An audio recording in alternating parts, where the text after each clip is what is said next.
ये एक MMA fighter bastion की कहानी है जो अपने पास्ट में एक भयानक गलती कर बैठता है, जिसकी भरपाई करने के लिए वो एक औरत के बेटे को ढूंढ कर लाता है। तो चलिए शुरू करते हैं इस फिल्म को।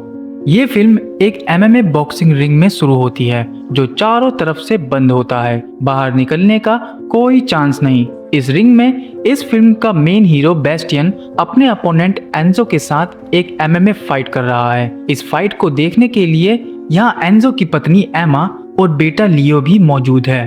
चारों तरफ दर्शकों के चीयरिंग का शोर और सीटियों की आवाज इस मैच को और भी रोमांचक बना देती है। तभी फाइट के दौरान दोनों अग्रेसिव हो जाते हैं और देखते ही देखते बेस्टियन एंजो को उठाकर नीचे पटक देता है, जिससे उसकी मौत हो जाती है। इसे देखकर एंजो की बीवी और बेटा चिल्लाने लगते हैं, जिसके कारण एंजो का परिवार अनाथ हो जाता है। एंजो को मरा हुआ देखकर बेस्टियन को यह महसूस करने में थोड़ा समय लगता है कि उसने एक आदमी की जान ले ली है। उसने ऐसा कभी नहीं सोचा था। बेस्टियन इस मैच को तो जीत जाता है, लेकिन वो अपने आप को हमेशा के लिए एंजो की मौत का दोषी मान लेता है, जिसमें उसका कोई दोष नहीं है। अगले दिन बेस्टियन एंजो की कब्र पर जाता है। तभी एमा और लियो इसे यहाँ देख लेते हैं, जिसके बाद लियो गुस्से में इस पर हाथ उठा देता है, लेकिन बेस्टियन जानता है कि इस समय इन पर क्या बीत रही है। फिर बेस्टियन एंजो की मौत के लिए इनसे माफी मांगता है, लेकिन ये गुस्से में इसे यहाँ से चले जाने के लिए कहते हैं और एंजो की मौत के लिए इसे कभी भी माफ नहीं करते। इस घटना के बाद बेस्टियन का पूरा जीवन बदल जाता है और वो फिर से समाज से दूर रहने लगता है। कुछ समय बाद एंजो का बेटा लियो अपने पिता की मौत के गम में एक अंधेरे रास्ते पर चला जाता है। उसका दुख उसे क्राइम की दुनिया में धकेल देता है, जिससे एंजो की विधवा एमा अकेली रह जाती है। वो भी बेस्टियन से संबंध तोड़ लेती है जब तक कि लियो गायब नहीं हो जाता। दूसरी तरफ हम देखते हैं कि एक फैक्ट्री में बहुत सारे गुंडे एक आदमी को पकड़ने के लिए उसके पीछे भाग रहे हैं। तभी अचानक सामने से एक आदमी उसको मुक्का मारकर गिरा देता है और उसको उन गुंडों के हवाले कर देते हैं, जिसके बाद वो उसे बेहद मारते हैं। सुबह पुलिस यहाँ पहुँचती है। कैप्टन ब्लोजियर और कैप्टन केंजा इस घटना की इन्वेस्टिगेशन करते हैं, जिसके बाद कैप्टन केंजा इन्वेस्टिगेशन के दौरान एक जगह पर बहुत सारा खून देखती है और अपने साथी ब्लोजियर को बुलाती है, जिसके बाद वो खून के निशान का पीछा करते हुए एक कमरे में पहुंचती है जहां बहुत सारे आदमियों को काट कर फेंका गया था। केंजा उन्हें पहचान लेती है कि ये सब एंडालू के आदमी हैं और अपने चीफ कैनिस्टर से पूरे कॉन्फिडेंस से कहती है कि इस सब के पीछे अब्देल मंचूर का हाथ है। लेकिन उसी के डिपार्टमेंट का दूसरा पुलिस वाला ऑफिसर वासेहुर सबके सामने उसका विरोध करता है और कहता है कि केंजा जानबूझकर मंचूर का नाम ले रही है, क्योंकि मंचूर की गैंग तो 2 साल पहले ही खत्म हो चुकी थी। केंजा के पास कोई पक्का सबूत नहीं होने के कारण उसको चुप करा दिया जाता है, लेकिन केंजा अंदर ही अंदर बौखला जाती है, क्योंकि उसे यकीन है कि मंचूर लौट आए हैं। कुछ समय बाद केंजा के पास एक शख्स का फोन आता है जिसकी जान को खतरा है, इसलिए ये शख्स इसे तुरंत मिलने के लिए बुलाता है। फिर केंजा बिना समय गंवाए इससे मिलने के लिए यहाँ से निकल पड़ती है। केंजा इस शख्स से एक सुनसान जगह पर मिलती है, लेकिन ये शख्स कोई और नहीं बल्कि एमा का बेटा लियो होता है। ये केंजा के लिए मुखबरी करता है। लियो उसे मार्सिले में लाए जा रहे ड्रग्स, कोकेन और लड़कियों के अवैध धंधों के बारे में जानकारी देता है और साथ ही एंडालू के लोगों के साथ ड्रग्स बेचने का काम भी करता है। ये केंजा को बताता है कि उसने एक फैक्ट्री में मंचूरों को अंडालू और उसके आदमियों को मारते हुए देखा है। उसी समय मंचूरों ने इसको वहां देख लिया, इसलिए अब वो इसको मारने के लिए इसके पीछे पड़े हैं। इसने केंजा को यहाँ अकेला बुलाया था, लेकिन तभी यहाँ कुछ पुलिस वाले पहुंच जाते हैं, जिन्हें पास आता देख ये यहाँ से भाग जाता है। इसे लगता है कि पुलिस का कोई आदमी मंचूरों से मिला हुआ है जो उन्हें यहाँ की सारी खबर दे रहा है।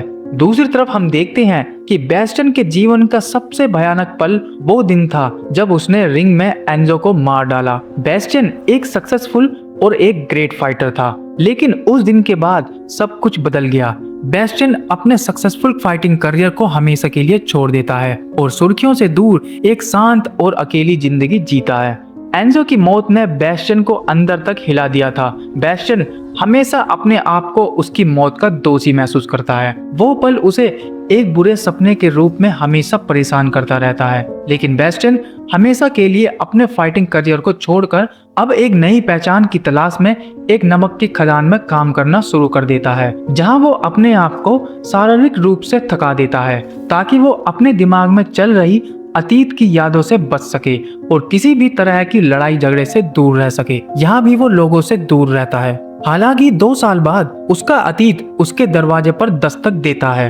एक दिन खदान में काम करके वो अपने घर पहुंचता है, तभी वो एमा को अपने सामने देखकर चौंक जाता है। आगे एमा उससे कहती है कि तुम्हें ढूंढना बेहद मुश्किल है और पूछती है कि क्या इस तरह अकेला रहकर अपने आप को कोई सजा दे रहे हो। लेकिन बेस्टियन उसकी बात का कोई जवाब नहीं देता। वो सिर झुकाए बस इतना पूछता है, तुम यहाँ क्यों आई हो।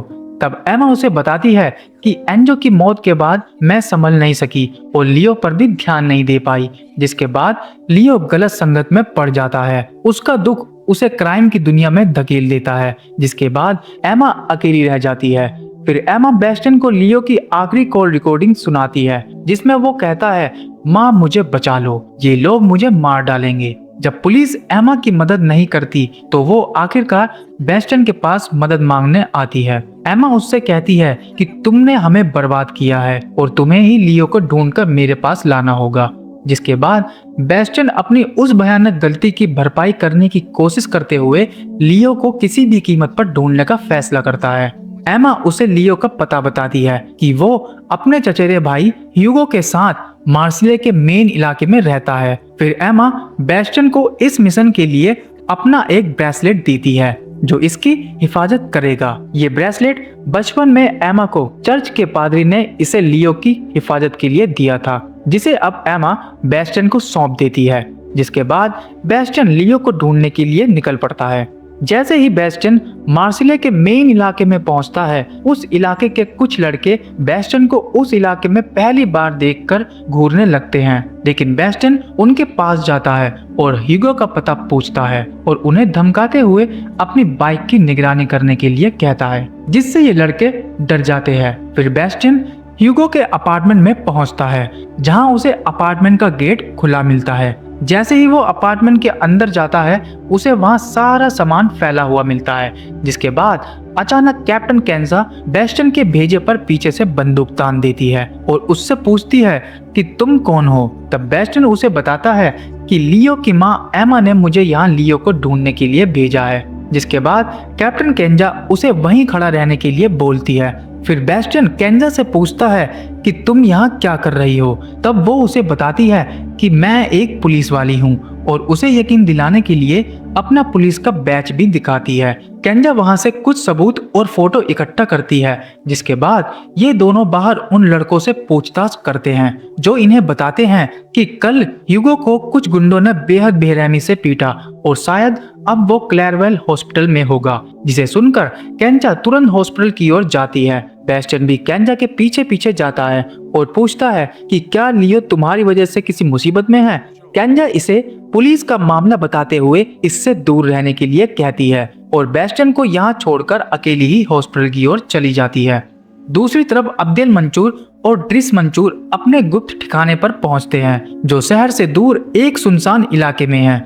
यहाँ मंचूर अपने आदमी से लियो के बारे में पूछता है और उन्हें उसको तुरंत ढूंढने के लिए उसके पीछे लगा देता है। फिर ये एंडालू से मिलते हैं, जिसे इन्होंने यहाँ कैद करके रखा है। ये इसे टॉर्चर करते हैं और पूछते हैं कि ड्रग्स और कोकेन कहाँ छिपाकर रखा है, लेकिन एंडालो इन्हें नहीं बताता। तब मंचूर इसके परिवार की एक वीडियो इसे दिखाता है, जिसमें इसके परिवार को टॉर्चर किया जा रहा है, जिसमें इसके बच्चे जोर जोर से चिल्ला रहे होते हैं। इसे देखकर आखिरकार एंडालू हार मान लेता है और उन्हें बता देता है कि उसने सारा माल कहाँ छिपाकर रखा है। दूसरी तरफ बेस्टियन कैप्टन केंजा से पहले ही हॉस्पिटल पहुंच जाता है, जिसे देखकर केंजा हैरान रह जाती है और पूछती है कि तुम यहाँ क्या कर रहे हो।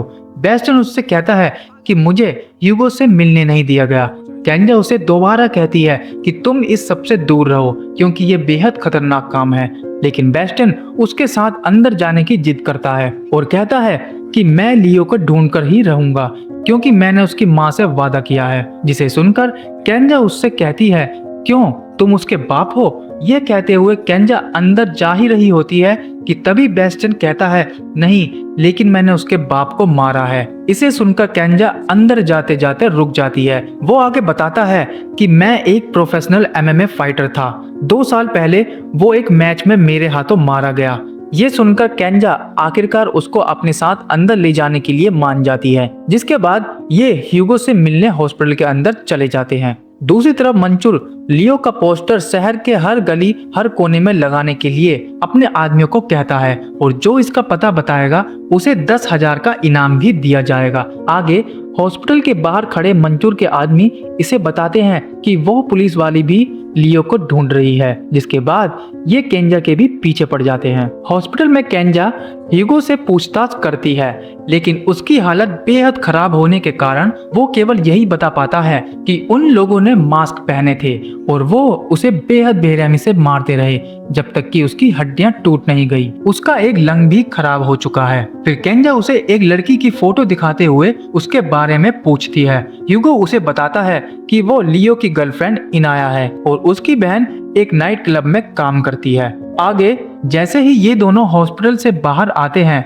बेस्टियन ह्यूगो की ऐसी हालत देखकर केंजा से पूछता है कि उसका ऐसा हाल करने वाले कौन है। तब केंजा उसे बताती है कि इसके पीछे अब्देल मंचूर का हाथ है, वो डर बनाए रखने के लिए ऐसा करते हैं। तभी केंजा मंचूर के आदमियों को हॉस्पिटल के बाहर देखती है और बेस्टियन को वहीं खड़ा रहने के लिए कहती है। मंचूर के आदमी केंजा को ह्यूगो पर किए गए हमले और उसके मरे हुए भाई के बारे में चिढ़ाते हैं और उसे धमकी देते हैं, जिसे सुनकर केंजा आग बबूला हो जाती है और उन्हें बुरी तरह पीटने लगती है। लेकिन बेस्टियन उसे रोक लेता है, जिसके कारण उसे इस केस से भी सस्पेंड कर दिया जाता है। लेकिन केंजा अपने साथी ब्लोचर से इस मामले से निपटने के लिए मदद मांगती है, जो इसे अपनी नौकरी चले जाने के डर से इसकी मदद करने से साफ मना कर देता है। बाहर आकर बेस्टियन उससे पूछता है कि हॉस्पिटल में ह्यूगो ने तुम्हें क्या बताया।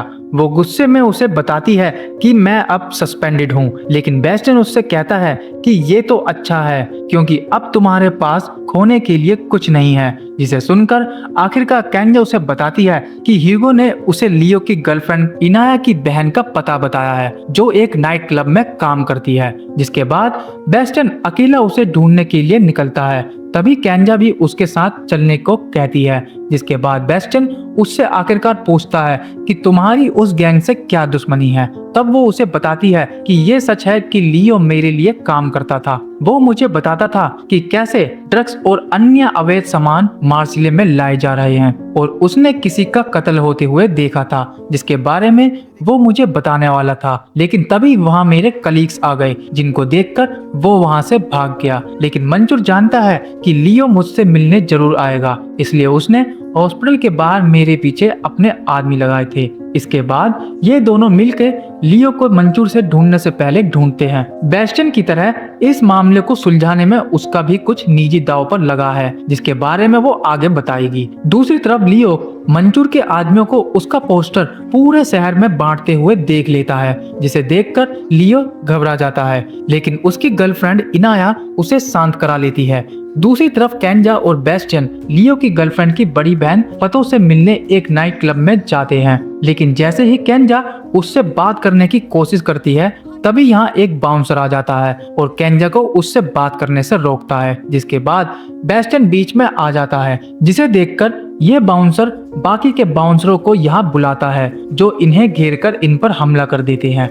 जिसके बाद ये इन्हें क्लब से बाहर निकाल देते हैं और बेस्टियन को सड़क में लिटाकर बेहद मारते हैं। लेकिन उनके अंदर जाने के बाद बेस्टियन उस ब्रेसलेट को देखता है जो एमा ने उसे उसकी हिफाजत के लिए दिया था, जिसे देखकर बेस्टियन को एमा से किया गया अपना वादा याद आता है। जिसके बाद बेस्टियन अपने पुराने अंदाज में वापस आ जाता है और दोबारा उस क्लब के अंदर जाता है। केंजा उसे अंदर जाने से रोकती है, लेकिन बेस्टियन को अब कोई नहीं रोक सकता। वो अंदर जाता है और अब शुरू होती है रियल थ्रिलर फाइट। बेस्टियन एक एक कर सारे बाउंसरों को अपने पुराने MMA फाइटिंग स्टाइल में में लड़ता है और सभी को मार मार कर भूत बना देता है। इसका पंच बिजली की रफ्तार से सामने वाले का मुंह तोड़ देता है और किक पसलियां। बेस्टियन आखिरकार सभी बाउंसरों को मारकर फतो के पास पहुंचता है और इनाया का पता पूछता है। तभी एक गार्ड इसके पीछे शॉटगन तान देता है, जिसे केंजा अपनी शॉटगन से मार देती है। फिर फतो उन्हें बताती है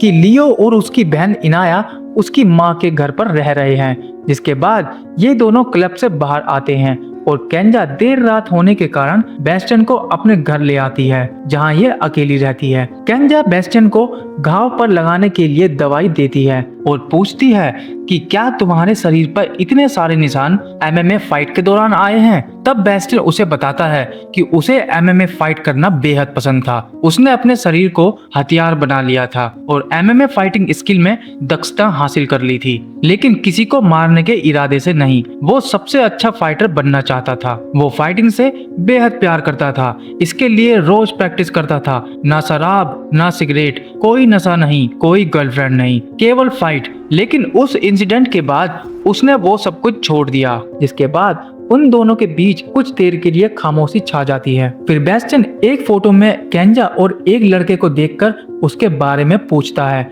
जिसके बाद केंजा उसे बताती है कि वो उसका भाई था। वो बच्चों को मार्सिले में पढ़ाता था, लेकिन उसने मंचूरों के काले कारनामों का पर्दाफाश किया, इसलिए उन्होंने उसे जिंदा जला दिया। तब से मेरी उनसे पर्सनल दुश्मनी है, इसलिए वो मंचूर से बदला लेना चाहती है। आगे पूरे दिन की थकान के बाद केंजा थोड़ा रिलैक्स करना चाहती है, इसलिए वो बेस्टियन के साथ सेक्स करने के लिए पूछती है। दूसरी तरफ मंचूर दूसरे इलाके के गैंगस्टर को अपना इलाका बांटने को कहता है और उसे डराते हुए एंडालू के दोनों हाथों को बाइक के पीछे बंधवा कर उखड़वा देता है, जिससे उसकी मौत हो जाती है। और उस गैंगस्टर को धमकाते हुए कहता है कि एंडालू का सारा माल अब मेरा है, अगर कोई मेरे इलाके में आया तो मरेगा। जल्द ही क्लब के मालिक और बाउंसर सीसीटीवी रिकॉर्डिंग लेकर बेस्टियन और केंजा के बारे में शिकायत करने के लिए पुलिस के पास पहुंचते हैं और उस रात के बारे में उन्हें सब कुछ बताते हैं। फिर चीफ अपने ऑफिसरों को उस नाइट क्लब आई लड़की को अपने पास लाने के लिए भेजते हैं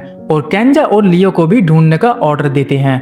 आगे केंजा और बेस्टियन इनाया की माँ के घर पहुंचते हैं, क्योंकि उन्हें मंचूरों के वहां पहुंचने से पहले लियो तक पहुंचना था, ताकि लियो और इनाया को सुरक्षित जगह पर पहुंचा सके। लियो केंजा की आवाज सुनकर दरवाजा खोल देता है, लेकिन बेस्टियन को यहाँ देखकर चौंक जाता है। वो गुस्से में कहता है कि ये यहाँ क्या कर रहा है। लियो बेस्टियन के साथ जाने से मना कर देता है, लेकिन लियो की गर्लफ्रेंड और केंजा उसे समझा लेती है कि हमारे पास ज्यादा समय नहीं है, मंचूर के आदमी किसी भी वक्त यहाँ आते होंगे। दूसरी तरफ पुलिस ऑफिसर लियो की गर्लफ्रेंड की बहन फतो को ढूंढकर चीफ के पास लाते हैं, जो उन्हें केंजा और लियो की लोकेशन बताती है। जिसके बाद चीफ अपने सारे पुलिस ऑफिसरों को जल्दी से उस लोकेशन पर पहुंचने के लिए ऑर्डर देते हैं। तभी उस पुलिस डिपार्टमेंट का एक जासूस अब्दुल मंचूर को लियो की लोकेशन बता देता है, जिसके बाद मंचूर अपने आदमियों को लियो को खत्म करने के लिए वहां भेज देता है। इस बीच केंजा, लियो, इनाया और बेस्टियन यहाँ से जल्दी से निकलते हैं, लेकिन जैसे ही वो बाहर आते हैं